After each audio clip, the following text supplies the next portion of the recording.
सच्ची भक्ति और मोक्ष प्राप्त करने के लिए अपने आराध्य देव को कैसे हमें पहचाने, हम पता कैसे चलेगा? नाम जप करो, अपने आप जागृत हो जाएगा हृदय में। नाम जप करो, भगवान का कोई भी नाम जप करने लगो तो आगे चल करके अपने आप जागृत हो जाएगा। जैसे अब हम अपना क्रम बताते हैं जीवन का। हमारी शुरुआत हुई 40 से। जब हम 3-4 में पढ़ने योग्य हुए तो सबसे पहले हम 40 में, फिर भागवत और रामायण। संस्कृत का ज्ञान तो बचपन में था नहीं, तो उसको पढ़ते। अब हमारे कोई इष्ट नहीं थे, पढ़ रहे तो भागवत पढ़ा, रामायण पढ़ा। फिर इष्ट वृत्ति जागृत हो हमारे अंदर गायत्री की हुई। अब गायत्री अनुष्ठान जब पूरा हुआ तब आगे शिव भक्ति का प्रादुर्भाव हुआ कि अब जो कुछ है हमारे भगवान शंकर है। तो हमारी भक्ति रंग ला रही थी।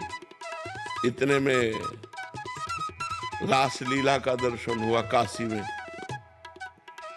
अब तो लगा हम इनके बिना जी नहीं सकते। बस रासलीला ने कैसा होगा वृंदावन, ये प्रश्न खड़ा कर दिया।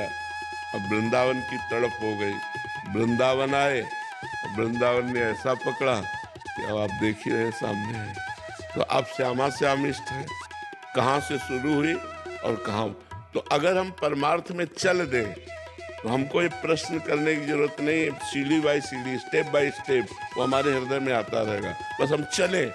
जैसे हमने कहा नाम जप करो आप, तो राम कृष्ण हरि शिव जो भी नाम प्रिय हो, यदि आप जपोगे तो आपको स्टेप मिलने लगेगा, आपको सीढ़ी मिलने लगेगी। अब ये, अब ये, अब ये, आगे से आगे हृदय में चलने लगेगा।